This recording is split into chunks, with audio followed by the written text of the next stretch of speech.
Yeah. It's Swags.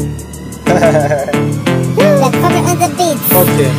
Alikuja da ana pa kuishi wala pa kukaa. Nikamwaseti kama msela nkapa nguo zangu kavaa. Kwa kuwa alikuwa mshamba nikaanza funza mitaa. Nikafunza kutafuta pesa bila ya mzaa. Nikamwambia ukuda matapeli wengi balaa. Sio Kinondoni tu wanaishi mpaka Kibaa. Ukuda uwezi kula ukishinda ndani umekaa. Nikaamua kumuingiza kwenye system ya mtaa. Mabibo nikamfungulia kibanda cha mkaa. Kinachonisikitisha baada ya miezi kadhaa akapata watu feki akaanza kuwa ni star. Akaniambia wezi tena kufanya kazi ukichaa. Magetoni akatoka sikujua alipoelekea. Nikesha kumona insta na wanajisherekea. Huku akijitapa ye bosi maisha kayaotea. Pembeni wachumba kama sita wote wakipepea. Naweza sema mkumbo ndolo mpoteza mwamba. Maana ibadilika akawa na pigo za chishamba. Kila nkipeke wane naishia kunichamba. Ikafikia tuwa mpaka mchizi akachange namba.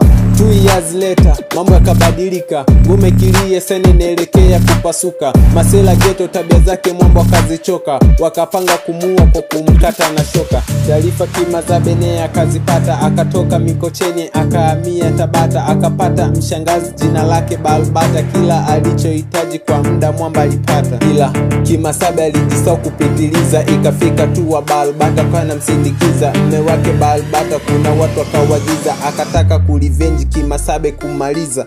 Mr. Balbata akamwaga mkewe kwamba nasafiri anaenda Mwanza atakaa zaidi ya wiki 2. Kumbe mwamba kichwani alitumia nyingi akili. Aliondoka akaenda kwenye hoteli ya kifahari. Kama kawaida Kimasabe akaenda kujivinjari. Siku hiyo ndo ilikuwa siku yake ya hatari. Mr. Balbata taarifa zikamfikia. Akaja na watu 9 mkewe kumfumania. Kimasabe na yeye akalawitiwa. Baya zaidi alikuwa akirekodiwa.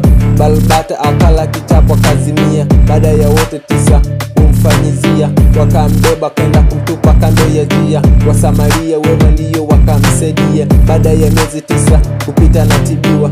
Kimasabe alifariki kwa kupata pesha. Baada ya kujua picha zake zote zimevuja. Na leo ndo siku yake ya mazishi na nimekuja. RIP Kimasabe. The Swags, King of North East.